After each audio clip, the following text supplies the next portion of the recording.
Estimados participantes, a continuación vamos a tener la ponencia de la doctora Jessica Valdivia. Estimada doctora, ¿nos escucha?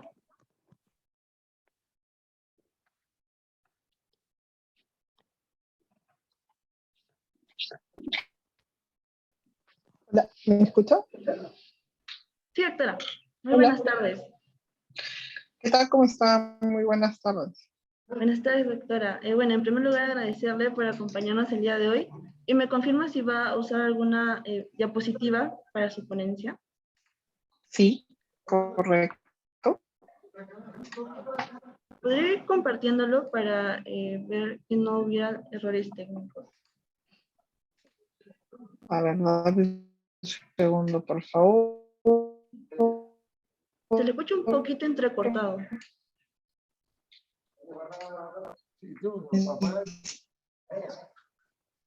Ahora me escuchan mejor o sí recortado. Sigue un poco entrecortado. ¿Aló?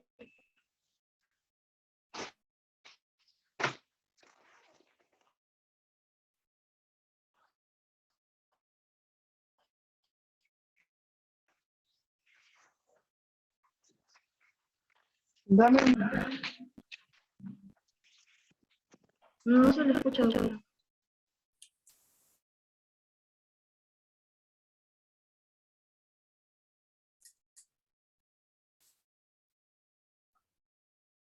Aún no se le escucha.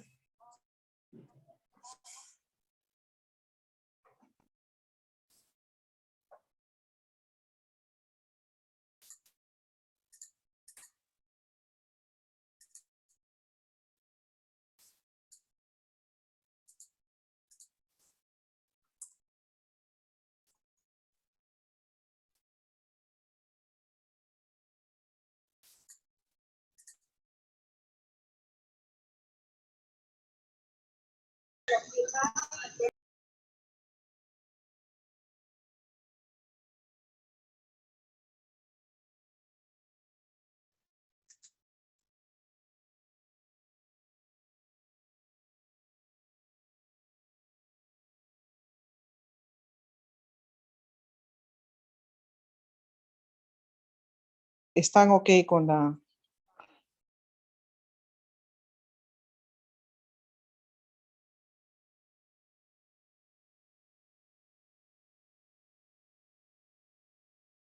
Muy buenas noches. Sí, doctora. El día de Antes de iniciar su presentación, pasaré a realizar una breve presentación de su persona, si le parece. Ok, perfecto, gracias. Muchas gracias a usted. Bueno, estimados participantes, continuando con nuestra siguiente ponencia, nos acompaña la doctora Jessica Valdivia Mayo, quien es presidenta de la sala especializada en procedimientos concursales. Es abogada por la Pontificia Universidad Católica del Perú, máster en Derecho por la University of Toronto. Su experiencia profesional se centra en el derecho corporativo, bancario y financiero. Ha sido considerada como abogada líder en dichas materias por las publicaciones Chambers and Partners, International Financial Law Review, Legal 500 y entre otras. Se desempeña como docente de la escuela de posgrado de la Pontificia Universidad Católica del Perú en los cursos de Derecho Societario y Fideicomisos. Ha sido miembro del Consejo Directivo de TEMIS, Revista de Derecho. Estimada doctora, buenas tardes. Le cedemos el uso de la palabra. Muy buenas tardes.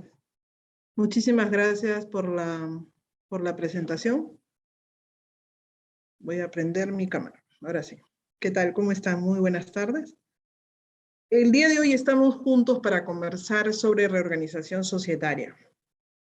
Así como comentaba el doctor Hunskopf, tratar estos temas, digamos, de manera detallada en el tiempo que vamos a tener juntos, bueno, no va a ser posible. Sin embargo, la idea es poder terminar, digamos, esta sesión sintiéndonos un poco más familiarizados con el concepto y sobre todo para qué existe la reorganización societaria, por qué se lleva a cabo. Suena como una cosa bastante compleja, ¿no? Exótica, y ciertamente lo es, y sobre todo para compartir mi experiencia al respecto. Suelen ser transacciones que no se equiparan unas a las otras. ¿Qué quiere decir? Cada operación de reorganización societaria en la que me he visto envuelta es sustancialmente distinta a la otra, precisamente porque vamos a ver que de manera transversal, desde el punto de vista de los negocios, cada reorganización societaria responderá a una necesidad particular de nuestro cliente, que en este caso, y normalmente, pues, de hecho, estamos hablando de clientes, personas jurídicas, clientes, sociedades, ¿no? Entonces, cada reorganización societaria va a responder a una necesidad de negocio única y distinta. Obviamente, la experiencia que vamos a ir obteniendo con cada transacción nos permitirá dar una mayor, digamos, una mayor gama de salidas a nuestros clientes, pero lo interesante de la reorganización societaria es que justamente responden a necesidades empresariales distintas, con lo cual no hay una que sea idéntica a otra, ¿no? En ese sentido, pues, como quien dice, no hay cómo aburrirse de hacerlas, ¿no? Porque cada vez, cada circunstancia es distinta. Ahora bien, voy a poner un poquito más, más grande esto, ¿no? El día de hoy entonces nos convoca reorganización societaria. Reorganización societaria está regulada dentro, bueno, dentro de la Ley General de Sociedades en una sección específica de un libro específico de la norma, es decir, la Ley General de Sociedades en esta oportunidad, o al menos desde el año 97, regula la reorganización societaria, digamos, de manera conjunta, de manera específica, digamos, en un bloque de la norma que es casi, digamos, hacia el final, ¿no? Empieza con los artículos 333 en adelante. En el año 97, cuando las normas de reorganización societaria recién se publicaron junto con la Ley General de Sociedades, que cuando yo estaba en la Facultad de Derecho era la nueva Ley General de Sociedades, año 97, que fue mi primer año de Derecho, bueno, hace años que ya no es nueva, ¿no? Pero digamos, era prácticamente top, ¿no? Era algo novísimo, diferente, distinto y que superaba de lejos mucho de la legislación comparada porque lograba, digamos, representar, diseñar, regular una serie de transacciones que para el año 97 pues eran altamente complejas y de no tanta, digamos, realización como de hecho ahora lo es, y podemos comprobar en la práctica, siendo el año 22, de que estas normas, si bien no es que tengan absolutamente todo claro y regulado, y cuanto más compleja la transacción, más vacíos vamos a encontrar, pero nos da un buen sustento regulatorio, ¿no? Para poder, digamos, llevar adelante este tipo de transacciones, ¿no? Ahora, ¿qué es una reorganización societaria? ¿De qué va? ¿No? ¿Ante qué estamos? ¿No? Entonces, empezamos con lo más simple, ¿no? ¿A qué viene el tema de reorganización societaria? Y traemos aquí una definición de la Real Academia Española porque reorganización societaria no es otra cosa más, o mejor dicho, se refiere al acto de organizar, ¿no? Una cosa de manera distinta. ¿Qué quiere decir? Que ya había una organización previa, sin embargo vamos a darle un giro, ¿no? Un giro, un cambio, ¿no? De manera que resulte más eficaz, ¿no? El verbo organizar en la Real Academia, en la RAE, tiene dos acepciones. Esta es la segunda de ellas y no solamente considero yo, sino de hecho mucha de la doctrina que trata sobre el tema coinciden en que esta segunda acepción es la que mejor calza con el concepto de reorganización societaria, o al menos lo que vamos a ver a continuación. Porque efectivamente vamos a ver una circunstancia empresarial en donde la decisión que vamos a tomar y que luego llevará justamente a los abogados que estamos encargados de llevar a cabo las reorganizaciones societarias, nos llevarán, digamos, a usar este capítulo de la Ley General de Sociedades, porque el cliente que venga ante nosotros habrá decidido hacer un cambio, un giro, y en ese giro, en ese cambio, en esa modificación que vamos a entender juntos qué implica en cada caso, porque los cambios son diferentes según el tipo de reorganización societaria, el cliente y sobre todo nosotros en nuestro proceso, digamos, de consultoría y de otorgamiento de consejo legal, vamos a considerar que esa va a ser la manera más eficiente, más eficaz de seguir llevando a cabo las actividades que nuestro cliente requiere, ¿no? Como les contaba, el tema de reorganización societaria está regulado en la sección segunda del libro cuarto de la Ley General de Sociedades. Encontramos la regulación entre el 333 y el 406 de la ley. Ahora, cuando estamos hablando de reorganización societaria, de este ordenamiento distinto y eficaz, ¿ante qué tipo de operaciones estamos, no? Estamos básicamente ante la transformación. Ese es uno de los tipos de reorganización societaria que está siendo regulada en nuestra ley, las fusiones, las escisiones y lo que se denominan otras formas de reorganización societaria, en donde la que más, digamos, la que resalta y vamos a verificar acá y vamos a conversar un poco es la que se denomina la reorganización simple, ¿ok? Entonces, cuando nosotros pensemos en reorganización societaria, estamos hablando de un reordenamiento que busca una eficacia, que busca hacer las cosas mejor, lo que significa que existe, ya antes existe algo hecho, algo construido, una sociedad ya existente, un negocio que se está llevando a cabo a través de una o más sociedades y se requiere hacer un giro. Estos son un poco digamos, las premisas o los conceptos que nos van a llevar a esta modificación. Vamos a conversar un poco de ejemplos también para entender y aterrizar lo que estamos conversando, ¿no? Y dentro del ámbito del concepto de reorganización societaria, vamos a encontrar que existen claramente definidos y sobre todo reguladas las reorganizaciones denominadas transformaciones, fusiones, escisiones, y en otras formas de reorganización societaria vamos a encontrar lo que se denomina la reorganización simple.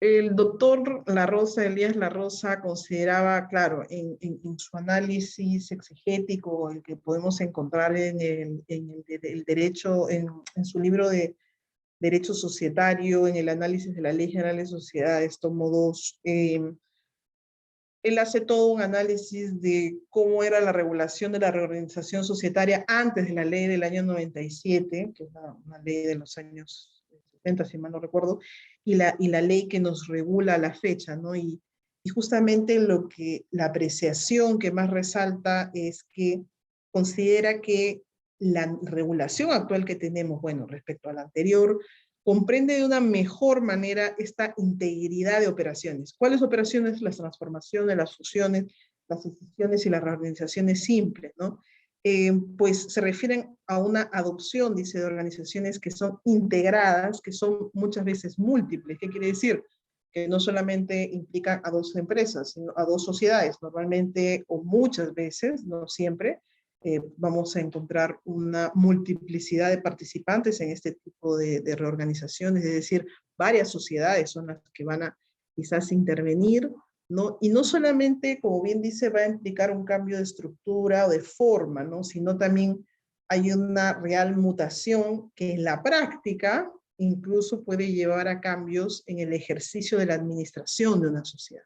Es decir, no solamente es la parte, digamos, formal de la elaboración de actas y documentos que vamos a conversar, y que forma parte de la formalidad que se requiere normativamente para que se lleve a cabo, entienda la existencia de la organización societaria, sino que realmente esa parte es básicamente recoger lo que en las reuniones que tengamos con nuestros clientes ya hayamos definido como concepto respecto a lo que queremos obtener con esa reorganización. Ahora, ¿para qué existe la reorganización societaria? ¿Por qué se da? ¿No? Entonces, les comentaba que normalmente para hablar de reorganización societaria estamos hablando de un contexto en donde ya existe un negocio, ya existen negocios, ya existen actividades, ya existe una sociedad que viene llevando a cabo un negocio, o de repente será un grupo de empresas de varias sociedades que vienen llevando a cabo un negocio, y que en un análisis y en una reflexión de lo que vienen llevando a cabo, se dan cuenta pues que tiene que haber un ajuste, una mejora, ¿no? Normalmente la idea, como les estaba contando, es justamente la búsqueda de una eficiencia, ¿no? Es por eso que justamente les traigo algunas de las consideraciones que el doctor Kunzko, cuando hace el análisis de la transformación de la organización simple, en un artículo que él tiene en una de las revistas de Derecho de la Universidad de Lima, él tiene esta lista que me parece que es muy buena, muy ilustrativa, sobre por qué se da la reorganización societaria, cuál es la finalidad, qué es lo que se está buscando, ¿no? El primer punto que él manifiesta es el aprovechamiento de economías de escala, dice, ¿no? Por medio de integraciones, dice, horizontales y verticales. Vamos a conversar un poquito qué significa esto. Tenemos muchos casos de clientes que vienen a nosotros en donde por algún motivo, hace algunos años, decidieron abrir, por ejemplo, 4 sociedades diferentes, determinando que cada una de estas sociedades, por ejemplo, tenga una actividad distinta pero complementaria. Me explico. Una empresa encargada de la elaboración de químicos para pegar, por ejemplo, mezclas para pegar productos que pueden ser de construcción o productos industriales o pegamentos industriales. Tiene, por ejemplo, 4 sociedades distintas, ¿ok? Pero que tienen una finalidad diferente, pero que coadyuva a la realización del negocio del grupo. Me explico, ¿no? La empresa 1 lleva a cabo el proceso de industria, es decir, de la elaboración del pegamento industrial, es decir, es la que tiene los permisos especiales, es la que tiene la mano de obra o la parte obrera, tiene la maquinaria. Tenemos a una empresa, otra, la número 2, encargada de la comercialización del producto, es decir, tiene a toda la fuerza de venta en la planilla, es la que se encarga de hacer los contactos con los clientes internacionales. Y una tercera empresa que es la encargada de dar el soporte de gerenciamiento de las otras 2, es decir, es la que tiene la parte de recursos humanos, la parte contable, y le da soporte a las otras 2 empresas, y puede tener una cuarta empresa que se encarga de todo el proceso de distribución de este producto.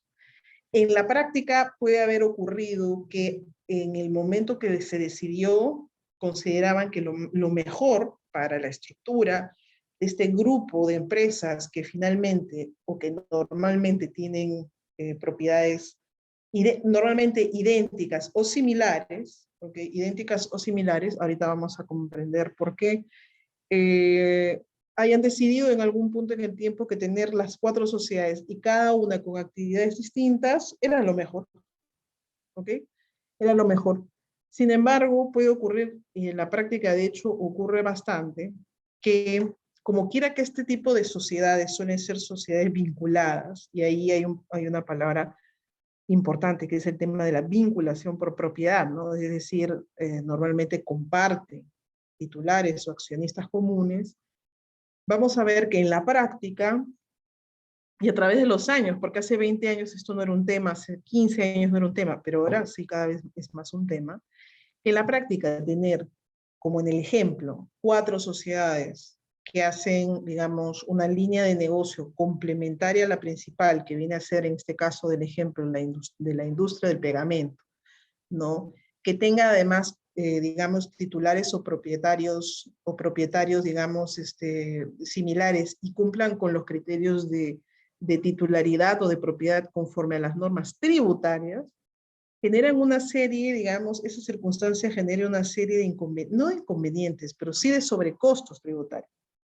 ¿Y por qué? Porque finalmente lo que va a terminar ocurriendo es que las normas tributarias, es una circunstancia en este caso, en este ejemplo, que no tienen que ver necesariamente con la circunstancia del negocio, ¿no? Pero las normas tributarias son las que nos van a llevar a tener que pensar si realmente necesitamos o resulta siendo eficiente tener 4 sociedades. ¿Y por qué?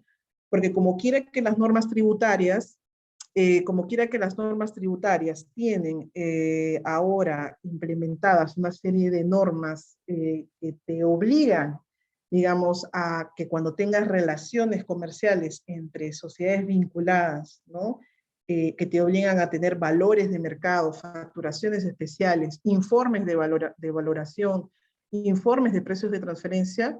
Como comprenderán, si estamos manejando 4 empresas, desde el punto de vista de negocio, parecía que era ideal tenerlas separadas, empezamos a darnos cuenta que quizás a través de los años nos resulte siendo más caro tenerlas separadas y que quizás incluso nos interese juntarlas, ¿no?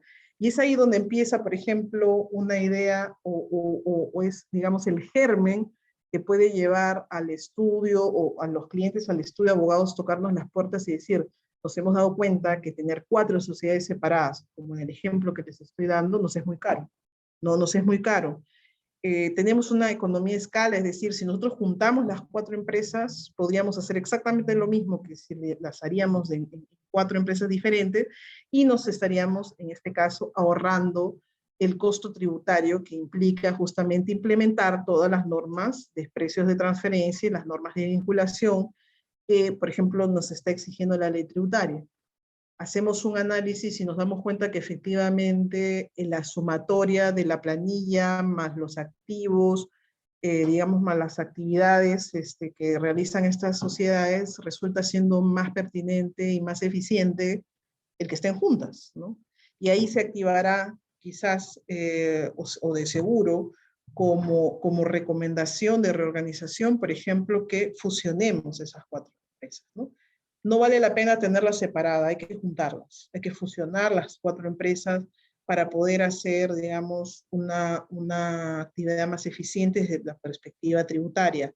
O de repente esta suma efectivamente en las economías de escala, si junto las áreas de distribución, comercialización, junto con la de industrial, resulta que si están efectivamente juntas o dentro de la misma estructura organizativa, pueden incluso tomar decisiones más eficientes, ¿no? Más rápidas, responden a gerentes, quizás ahora me sobran gerentes, ¿no? Entonces incluso puedo hacer una reducción de la planilla. Como podrán ver y en lo que les estoy comentando, y les estoy literalmente comentando cómo ocurre en la práctica, cómo llegan digamos, la problemática, ¿no? A la asesoría legal, y es justamente en la explicación de la problemática que sale la solución. Y la solución en este caso, a través de reorganización societaria, sería fusionar empresas. Sería fusionar las 4 o de repente fusionar solamente algunas. Ojo que la decisión de la reorganización no solamente pasa por una circunstancia societaria o corporativa. ¿Qué quiere decir?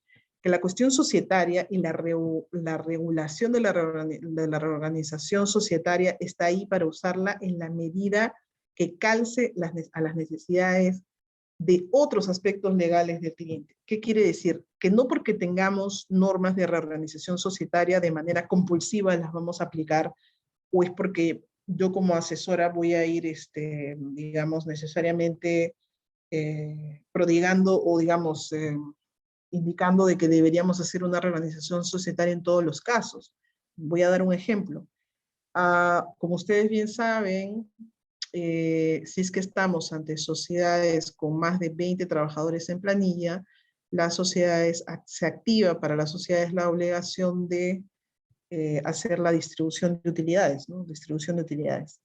Hay empresas, sobre todo las sociedades, muchas sociedades extranjeras que están en abierto desacuerdo con estas normas, porque consideran, no es que consideren que sus trabajadores no deban participar en las utilidades, porque consideran que sí es justo.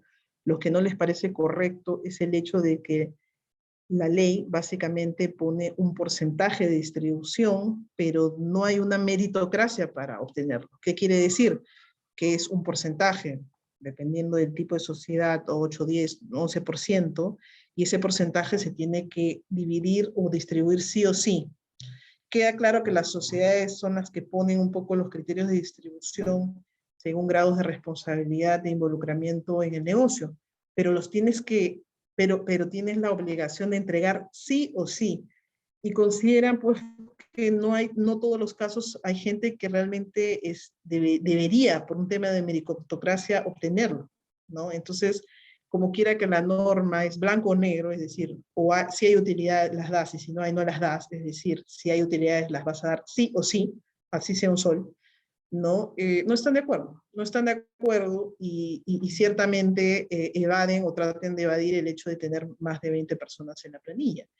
Entonces, ¿cómo hacemos el giro o digamos, cómo hacemos el análisis de si va o no la reorganización societaria en el ejemplo que estoy dando de las 4 sociedades que se juntan? Si además el cliente nos pone como componente de no quiero entrar a la norma de obligatoriedad de reparto de utilidades, y esa es otra de las condiciones por las cuales se divide en 4, ¿no? ¿Por qué? Porque resulta que ninguno llegó más a 20. Pero si empiezo a sumar, o si empiezo a juntar las 4, ya vuelo los 20, ¿no? Y es por eso que les decía de que no necesariamente lo mejor va a ser juntarla a las 4, ¿no? Si además ponemos como eje de decisión esta circunstancia que nos dice el cliente de no quiero entrar a la norma, cuando yo tenga utilidades las distribuyo, las voy a distribuir, pero si voy por la norma las tengo que distribuir como sea, de todas maneras, y lo que yo hago es crear unos reglamentos meritocráticos, ¿no? Pero no quiero entrar al número que me compele o me obliga. Entonces, si eso es así, entonces, además en la ecuación del análisis y de la estructuración, ¿qué quiere decir?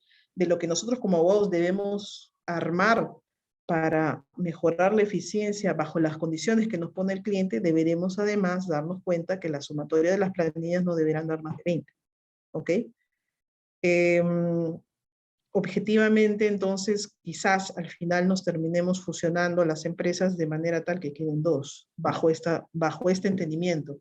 Muchas otras sociedades no tienen ningún inconveniente. Es más, muchas sociedades, dependiendo de los tamaños, cada una de las 4 quizás ya exceden los 20, con lo cual fusionar y tener más de 80 empleados realmente ya no les es un issue, no es un tema, porque ya lo hacen, ya están dentro de la norma, no es un tema de discusión, pero sí quería anotarlo para que vean que pueden entrar, digamos, a ser parte del proceso de decisión varias aristas, ¿no?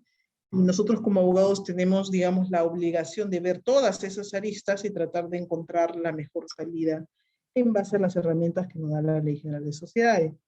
Y en esa línea y en base al ejemplo que he podido compartir con ustedes, va el tema de, bueno, mejorar estrategias de grupos económicos. Creo que lo hemos podido ver en el ejemplo. La racionalización de procesos productivos.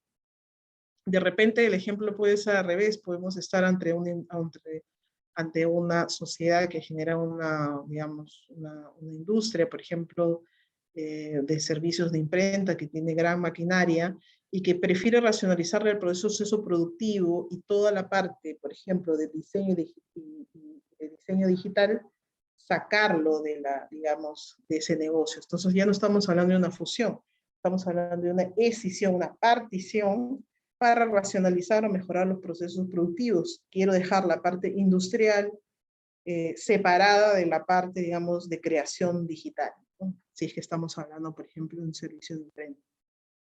División de áreas de negocios altamente especializados.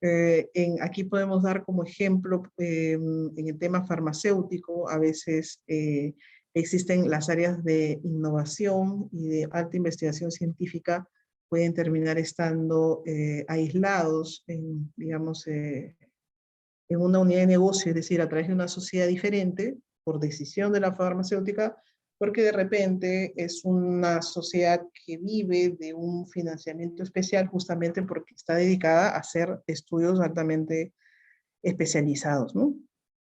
Por un tema de establecimientos de estrategia de mercado, ¿no? De repente lo que necesito es aislar mis tipos de negocio, porque cada uno de mis tipos de negocio puede ser que tengan o estén asociados a una marca efectiva que quiero aislar en un tipo societario específico, pero que toda la vida los he venido manejando juntos dentro de una sola sociedad, ¿no? Justamente uno de los ejemplos, por ejemplo, en donde suele empezar una sociedad que luego se va descendiendo en varias, muchas veces, por ejemplo, en sociedades que se utilizan como holding. ¿Qué quiere decir? Como empresas madre, por ejemplo, para que a partir de ellas se constituyan o se creen nuevas sociedades, por ejemplo, para temas de energía, ¿no? Temas de energía en donde cada sociedad que se va escindiendo se puede ir escindiendo con un proyecto. ¿Qué quiere decir, no? El proyecto, digamos, de hidroeléctrica, por decir un ejemplo, en el Cusco, la hidroeléctrica en Loreto, la hidroeléctrica en Amazonas, ¿no? Eso es, por ejemplo, una estrategia de mercado. Quiero tener una sociedad distinta porque están geográficamente en lugares diferentes y prefiero tener tratamientos distintos, ¿no? Y también hablamos de multiplicación de eficiencias individuales, solución de ineficiencias de gestión o administración, y esto suele ser como, regresando al ejemplo de las 4 sociedades, donde de repente tengo un gerente por sociedad, cuando si las junto, podré contar solamente con un solo gerente y bajar así también el gasto que implica el pago de esa planilla. Ahora bien, entrando ya a los tipos societarios, nos vamos a encontrar, y ya entendiendo, espero, un poco más en qué estamos cuando estamos ante un proceso de organización societaria, puede ocurrir que viene a nosotros un cliente con la necesidad de transformar la sociedad. O sea, vienen a nosotros, es muy raro, mejor dicho, que vengan a nosotros a decir, necesito que transformen la sociedad. Es muy raro que un cliente, salvo que obviamente que tenga una gerencia legal interna, que venga y ya te plantee, ¿no?, lo que necesita como reorganización societaria. Normalmente van a venir a nosotros y nos van a explicar lo que necesitan y nosotros vamos a dar, digamos, una alternativa, ¿no?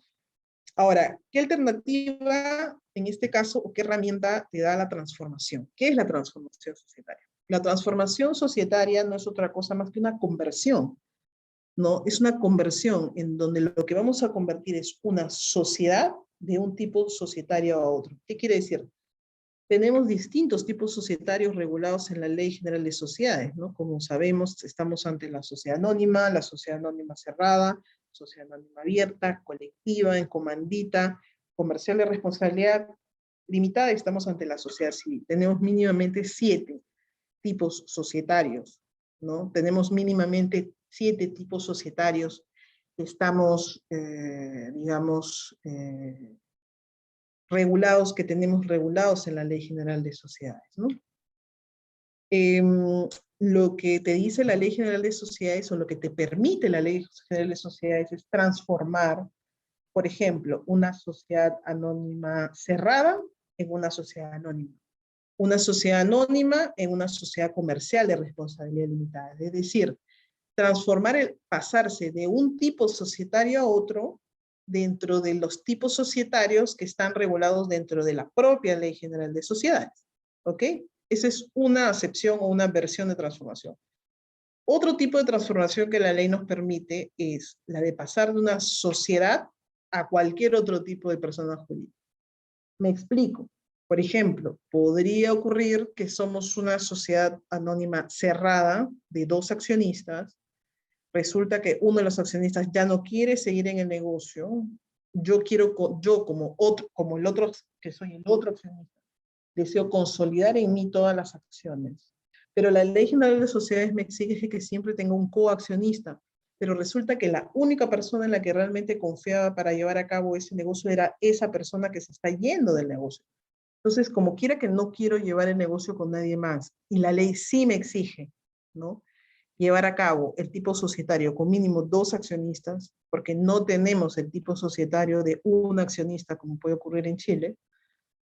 Eso quiere decir que puedo yo terminar pensando seriamente en convertir mi sociedad anónima cerrada en una empresa individual de responsabilidad limitada. ¿Por qué? Porque es la única persona jurídica que me va a permitir llevar un negocio teniendo solamente un titular.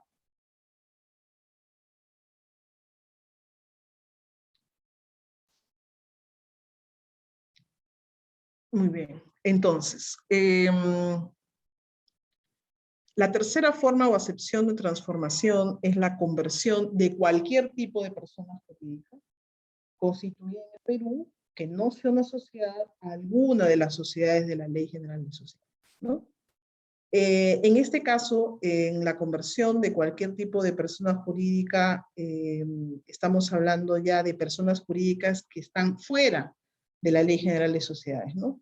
Muchos de los casos que hemos visto es particularmente con la EIRL, ¿no? La Empresa Individual de Responsabilidad Limitada, en donde hemos tenido muchos encargos de transformar EIRL, sobre todo en sociedades anónimas, ¿no? Sobre todo en sociedades anónimas, casi siempre cerradas, sin directorio, ¿no? A mayor abundamiento, por un tema de manejo. Entonces, digamos, creo que es el ejemplo por antonomasia, que es la transformación de la empresa individual de responsabilidad limitada, que no está regulada en la Ley General de Sociedades, sino que tenemos una ley especial de IRL, y que esta IRL se transforme en un tipo societario regulado por la Ley General de Sociedades, ¿no? Tenemos entonces estos tres escenarios, ¿no? Es muy importante lo que comentamos a continuación, y es que en todos estos casos, cuando hay una transformación, yo siempre cuando explico, sobre todo a los más jóvenes en el estudio, la transformación es como si tú estuvieras dando un giro en tu propio eje. ¿Qué quiere decir? Es como un cambio en el propio eje, porque el eje mismo no se transforma, no se modifica. La norma te dice que en estos casos no hay cambio de personalidad jurídica. Y se puede notar y se puede, digamos, ejemplificar muy claramente en el tema del RUC. Como ustedes saben, el RUC de cada sociedad o de cada persona jurídica es como el DNI, ¿no? Es decir, es lo que le identifica como única y exclusivamente asociado a esa personalidad jurídica, ¿ok? Cuando tenemos una transformación societaria, no importa si cambiamos de SAC a Sociedad Anónima Abierta, SCRL, de sociedad comercial a sociedad anónima, o de IRL a sociedad anónima cerrada, si la sociedad que se está transformando tiene un RUC, ese RUC se mantiene, porque no hay cambio de personalidad jurídica, no hay cambio de personalidad jurídica.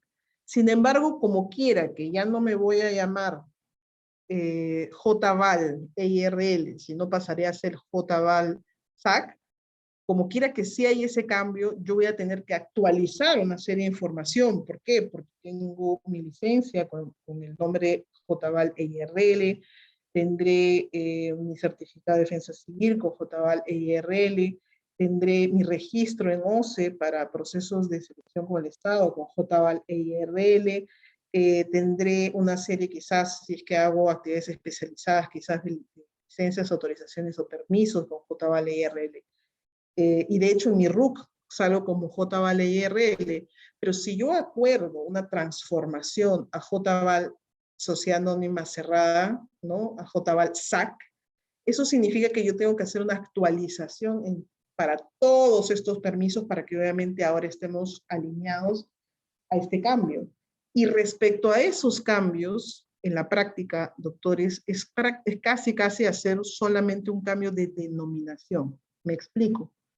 Si bien vamos a pasar por un proceso de transformación en donde va a haber un cambio sustancial respecto a la forma en que vamos a regular nuestras actividades, porque no es lo mismo en este ejemplo pasar de una IRL a una sociedad anónima cerrada por todo lo que implica desde el punto de vista del gobierno corporativo de una y otra, que vamos a ver porque vamos a tener ejemplo en continuación, lo que resulta siendo absolutamente importante es entender que de cara a los trámites de modificación, como quiera que no hay un cambio de personalidad jurídica en la transformación, serán al final como si estuviéramos haciendo meros cambios de nomenclatura, porque cuando vaya a cada una de las entidades a pedir los cambios, informaré que he hecho una transformación, que conforme a la ley no hay modificación de la personalidad jurídica, mantengo el mismo RUC a mayor abundamiento, con lo cual literalmente lo que yo necesito es que solamente cambien los nombres de los certificados y de los permisos, ¿no?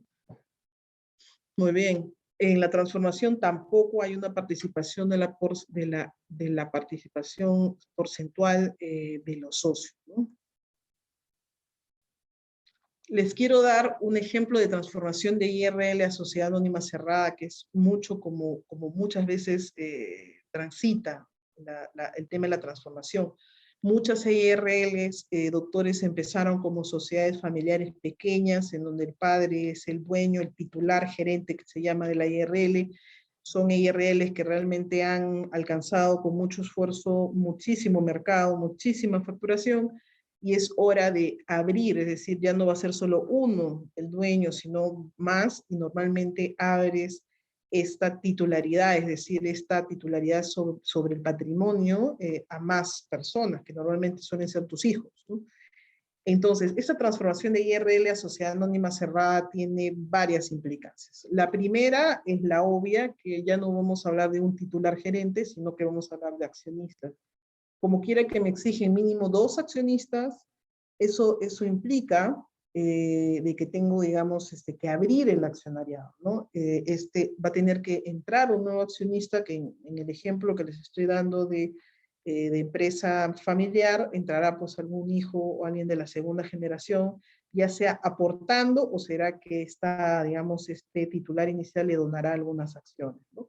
Entonces, estamos pasando de ser titular gerente, ahora voy a pasar a ser accionista. Antes, como titular gerente, no tenía realmente, tenía titularidad sobre todo del patrimonio, pero ahora esa titularidad además va a estar representada en acciones, cosa que antes no ocurría, ¿no? Y además voy a tener un coaccionista mínimamente, que es lo que me pide la Ley General de Sociedades. Por otro lado, una IRL básicamente se maneja con el titular gerente, es decir, el dueño también es el gerente general, en buena cuenta. No se llama gerente general, se llama titular gerente, pero es básicamente el que así deshace, al margen de que una IRL puede tener otros tipos de apoderados. Como quiera que normalmente hacemos la transformación a sociedad anónima cerrada sin directorio, muchas veces es sin directorio, lo que va a ocurrir es que además vamos a tener un órgano societario que antes no existía, que es la Junta General de Accionistas. Es decir, ya las actas, de hecho el libro de IRL lo vamos a cerrar y vamos a abrir uno de Junta General de Accionistas. Las actas ahora van a ser de Junta General de Accionistas, ¿no? Y si además el cliente requiere un directorio, que normalmente cuando una sociedad es manejada por la misma familia, no recomendamos directorio, porque si no en la práctica es como si el directorio y la junta fueran las mismas personas, salvo que efectivamente nos digan que los directores van a ser terceros independientes o gente que no está metida en el día a día de la empresa, sino van a ser personas que van a, digamos, hacer una verificación de gobierno corporativo de lo que viene ocurriendo.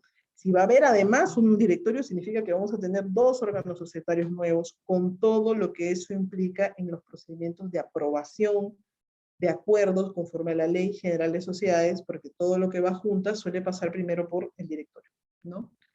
La transformación entonces a IRL es una transformación sustancial en la estructura corporativa orgánica de la sociedad y en la práctica termina también obligando a hacer una serie de cambios organizacionales internos y serán mucho más grandes los cambios cuanto más agresivos sean las modificaciones.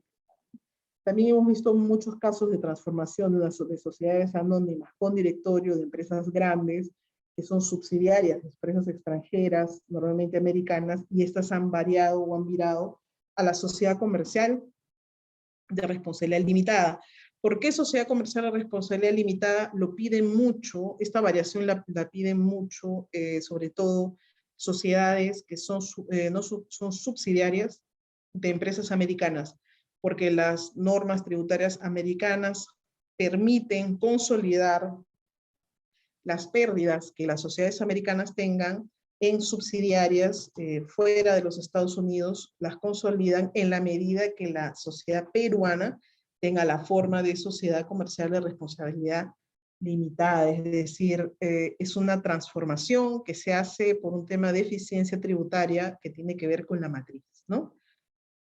En este caso, por el contrario, o en este caso particular que les voy a comentar, más bien una reducción de órganos, porque pasamos de una sociedad anónima con una junta general de accionistas, con un directorio de 3, donde el directorio estaba en los Estados Unidos, y hemos pasado a una sociedad comercial de responsabilidad limitada, bueno, con una junta de socios de 2, pero sin directorio, porque la sociedad comercial no tiene directorio, y los temas realmente se están haciendo mucho más rápido, porque antes tenían que pasar por el tamiz del directorio para ser aprobados en junta de socios, mientras que ahora simplemente vamos a junta socios. La finalidad que quería la sociedad o la matriz en los Estados Unidos ha alcanzado, porque ahora tiene una sociedad comercial de responsabilidad limitada cuyas pérdidas podrán ser consolidadas en los Estados Unidos de generarse.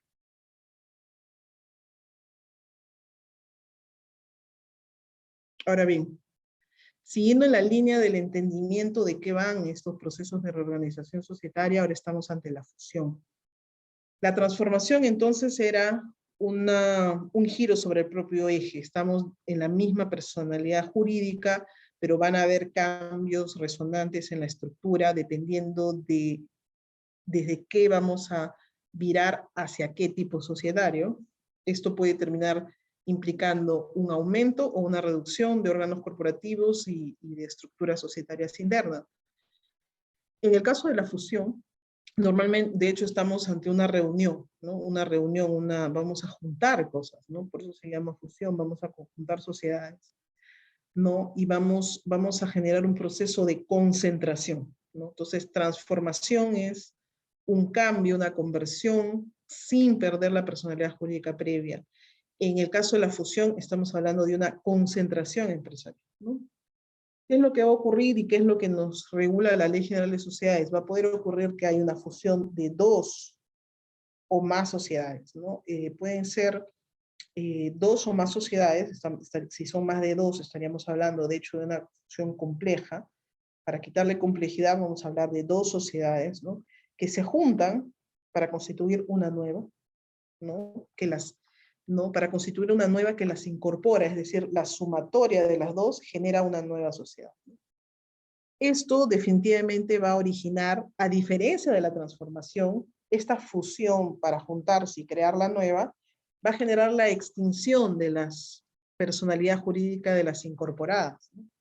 A diferencia de la transformación donde mantenemos personalidad jurídica, en la fusión, en donde 2 se juntan para crear una nueva, las 2 originales se extinguen, ¿no? Eso quiere decir que esos RUCs desaparecen, ¿no? Y lo que va a ocurrir es lo que se denomina, que es muy importante, que es la transmisión en bloque. ¿Qué quiere decir? Que el acuerdo, la entrada en vigencia de una fusión hace que en bloque, es decir, no tengo que decir que cada activo va a pasar, es en bloque, cada activo y pasivo.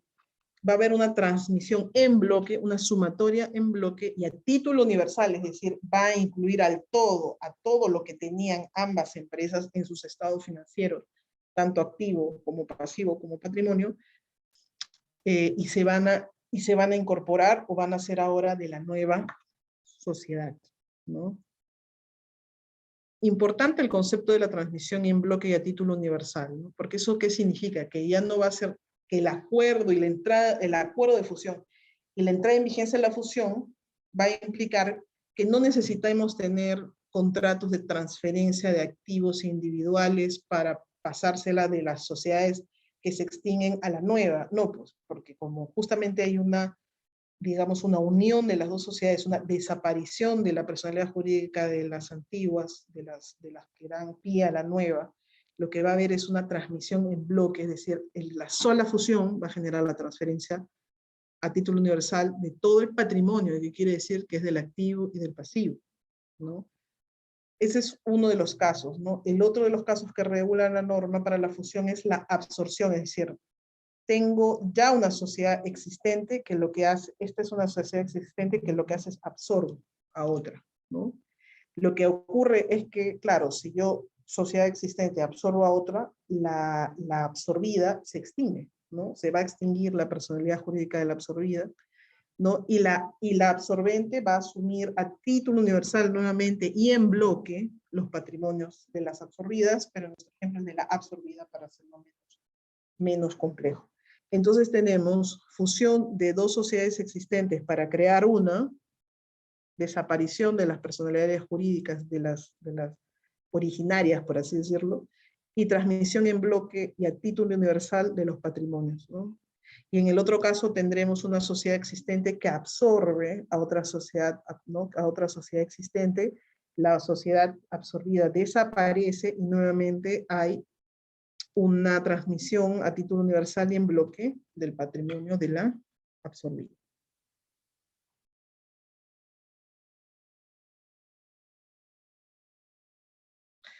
¿Por qué se fusionan las sociedades? Hemos hablado bastante ya de eso, lo vamos a hacer rápidamente, para reducción de costos, busca de eficiencia, eliminación de garantías mutuas. Si tengo 4 sociedades y tengo que darme garantías entre unas y otras desde el punto de vista bancario, es bastante oneroso.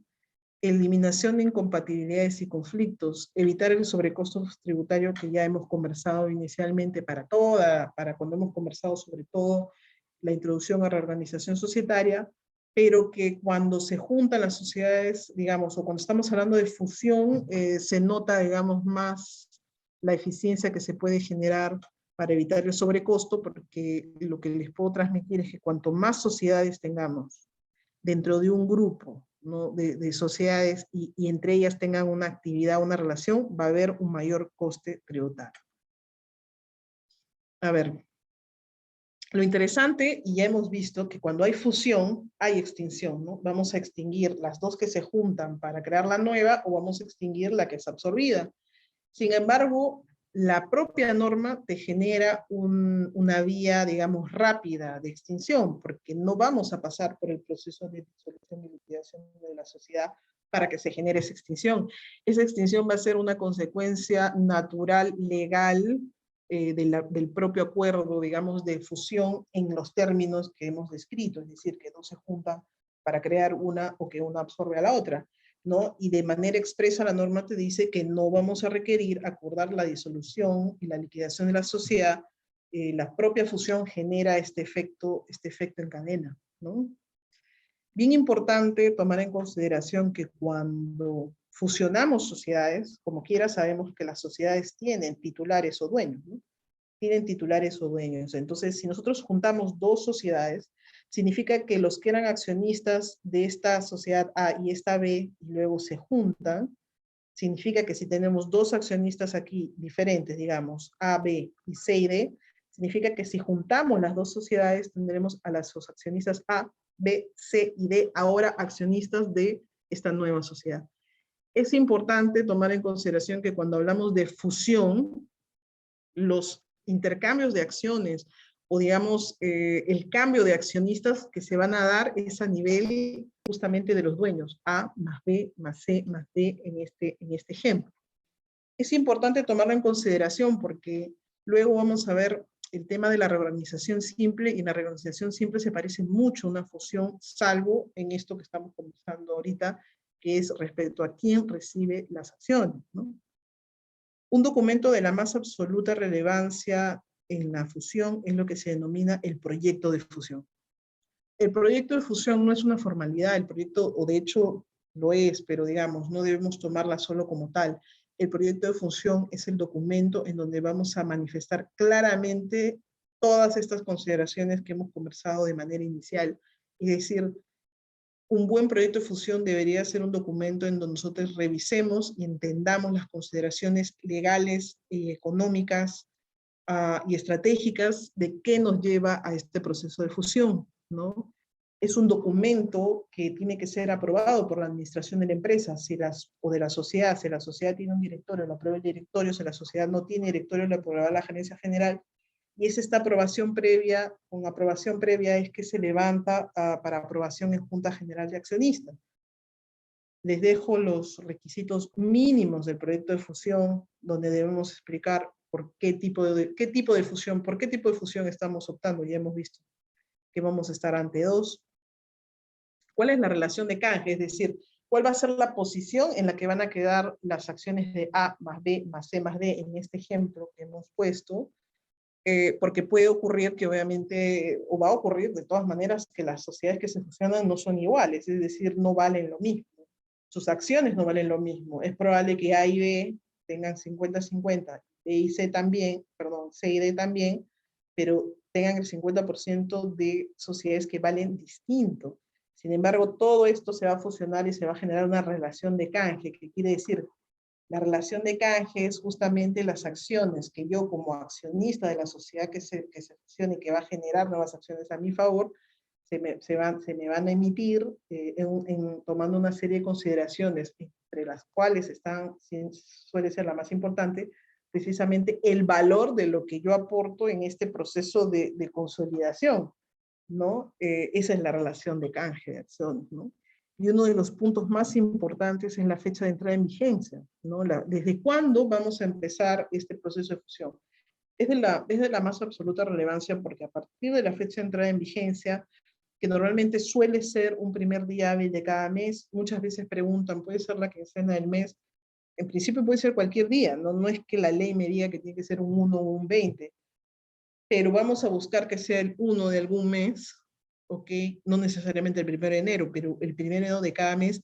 ¿Por qué? Porque finalmente los cortes de obligaciones y sobre todo las obligaciones tributarias son mensuales y es mejor cerrar los meses, ¿no?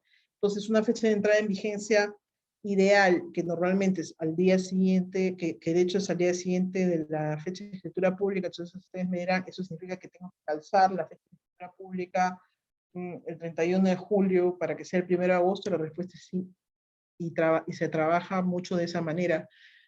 En la práctica, cuando la fecha de entrada en vigencia es quincena o 20, se vuelve operativamente complicado por la cuestión tributaria sobre todo, ¿no? Entonces, lo que tratamos de hacer es calzar todo de una manera tal que podamos empezar un día primero, ¿no?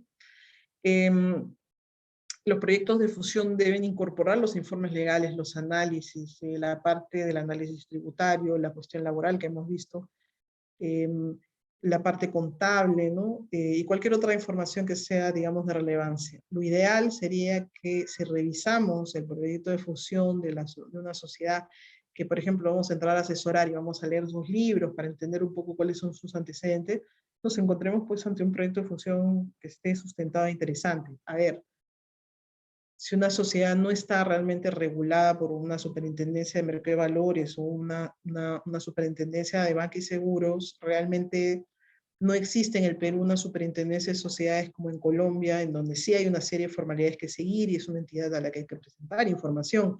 Entonces ustedes preguntarán, sí, pero ¿y quién va a entrar a leer el proyecto de fusión? Es decir, si lo hago así nomás o muy simple, que también hay casos, vamos a ser sinceros, que solamente cumple con lo exacto que te pide la norma, ¿va a pasar algo? La verdad es que no va a pasar nada. No hay, digamos, una sanción, porque no tenemos una supervisión de casi del 99% de sociedades que se manejan en el país. Sin embargo, el proyecto de fusión pues deberá dejar un claro rastro de lo que queremos hacer, por muy mínimo, ¿no? Que sea lo que pongamos.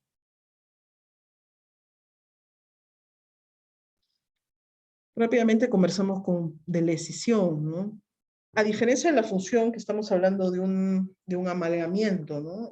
La decisión no es otra cosa más que un fraccionamiento patrimonial, ¿no? En buena cuenta estamos hablando de una división, ¿no? División en 2 o más bloques, es decir, puedo tener una sociedad y dividir varios bloques de esta sociedad, varias unidades de negocio, y transmitirlo a otro y transferirlo a otras sociedades, ¿no? Y desaparecer en el proceso, ¿no? Y desaparezco en el proceso. O lo que puedo hacer es divido quizás un bloque que sale de la sociedad y mantengo la sociedad que se cinde, ¿no? Es decir, la decisión la puedo utilizar para desaparecer la empresa que se cinde en la medida que se cinda en varios pedazos y cada uno de estos bloques patrimoniales sean transferidos a una sociedad, digamos, que va a estar, que va a tomar, que va a absorber estas porciones, o puedo mantener la personalidad jurídica y la existencia de esta sociedad, solamente sacar un bloque patrimonial y transferirlo y mantenerme en lo que corresponda, ¿no? Casos de decisión, como les contaba, muy claros son, por ejemplo, cuando se manejan muchos proyectos, proyectos mineros, proyectos de energía, ¿no? Una sola sociedad ha pedido todos los permisos y con el tiempo se le han ido adjudicando una serie de concesiones. Pero cuando llega el momento de tener que levantar, por ejemplo, la central hidroeléctrica o ya tener que hacer, digamos, la perforación del tajo minero o lo que fuere que tenga que ver con una concesión en específico, en ese momento sale, ¿no? Sale, se cinde de esa sociedad, se crea una nueva, normalmente ya una sociedad preexistente que hemos creado, se hace la escisión, la recibe esta nueva sociedad y ya en esta nueva sociedad se firman los contratos de financiamiento para las centrales, se hacen los contratos de construcción para la construcción, por ejemplo, de las centrales, se genera la planilla específica para esas, ¿no? Es un caso típico de escisión en donde tenemos, por ejemplo, en este caso, una sola sociedad con varios, digamos, varias concesiones adjudicadas, donde escindo, dependiendo de cómo se van dando los proyectos, cada proyecto en una nueva sociedad, ¿no? Para que se realicen de manera independiente, ¿no? Hemos explicado ya los tipos de decisión, ¿no? La división de todo el patrimonio de una sociedad, ¿no? En 2 o más bloques, imaginémonos que tenemos 3 concesiones y las 3 concesiones salen de esta misma sociedad, desapareciendo, porque ya saqué los bloques, ¿no? Y que son transferidas estas 3 nuevas sociedades, ¿no? Que son absorbidos por sociedades existentes, ¿no? Esta forma de decisión, entonces, obviamente, genera la extinción de la sociedad que escinde, porque ya no hay nada, ya repartió todo, ¿no? Y la otra es, como les decía, la segregación de uno o más bloques, es decir, me quedo con las demás concesiones, solo saco la concesión a una nueva sociedad que la absorbe para que esta nueva sociedad lleve a cabo el proyecto y me quedo todavía con 3 o 4 acá dando vueltas hasta que llegue el momento de hacer los otros proyectos, ¿no?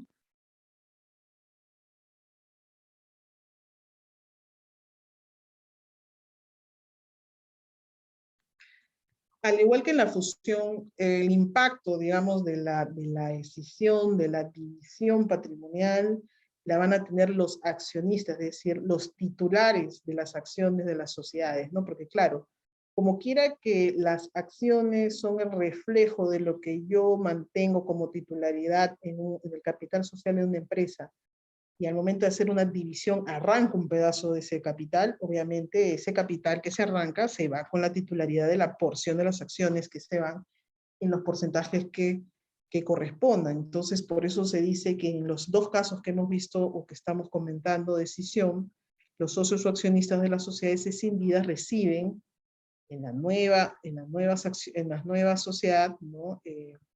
Justamente lo que corresponde respecto a este pedazo o este bloque que ha sido escindido, ¿no? Obviamente, si yo tenía participación en una sociedad de 100, pero se están llevando un proyecto minero, una concesión que vale 30, y la está absorbiendo una nueva sociedad, en la nueva sociedad me emitirán acciones, a mí como dueña, me emitirán acciones por lo que me corresponda respecto a esos 30 que se han llevado, ¿no? Ahora, ¿qué es bloque patrimonial? O sea, ¿qué es esto que se llevan, no? Este bloque patrimonial normalmente es un activo, en el ejemplo, una concesión, un conjunto de activos. Quizás se puedan ir una concesión eléctrica y una concesión de agua, por decirles algo, 2 activos. Y el conjunto dice de uno más activos o pasivos. Bueno, resulta que ya tengo la concesión eléctrica, tengo la concesión de agua, y además ya había pedido un financiamiento para que se haga la central hidroeléctrica, es decir, ya tengo el pasivo asociado a ese proyecto, pero lo he tomado en esta sociedad que todavía tiene varios proyectos dentro. Entonces lo que hago es escindo, y lo que saco es la concesión, la licencia de agua, y también el pasivo, es decir, el crédito que he sacado para financiar hacer la hidroeléctrica, pero la hidroeléctrica ya la hago en cabeza de la nueva absorbente, ¿no?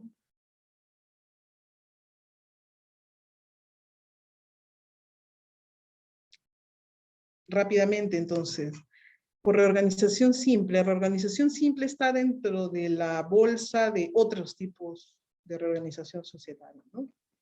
La reorganización simple se parece mucho a, la reorganización simple se parece mucho a la escisión. Pero, ¿cuál es la diferencia? En la reorganización simple tenemos una sociedad que también escinde un bloque patrimonial, ¿no? Pero quien hace el aporte del bloque patrimonial a la otra sociedad no va a ser el accionista, no soy yo que soy la dueña, sino es la propia sociedad que escinde. Es como si esta sociedad aportara de manera directa a otra, ¿no? Es bien diferente que en la decisión, esta salida del bloque patrimonial se me reconozca y me afecte a mí como dueña a un nivel superior, como dueña y accionista, ¿no? Y se verá reflejada en las acciones que me den a mí en la nueva, y se verá reflejado en el remanente que quede en esta sociedad, que en otro escenario, que es la reorganización simple, esta sociedad tome como decisión en Junta General de Accionistas separar un bloque y aportarlo en buena cuenta, ¿no?, a otra sociedad. Obviamente, como finalmente esto es una decisión con un aporte a otra sociedad, las acciones que esta nueva sociedad emita por el bloque patrimonial que ha recibido las va a emitir a la sociedad que escinde el bloque, no a Jessica, que es la dueña en el ejemplo, sino a la sociedad que es la que hace el aporte. Eso es la característica fundamental y más distintiva de la reorganización simple de cara a lo que estamos conversando como temas o issues más importantes en el proceso de reorganización societaria.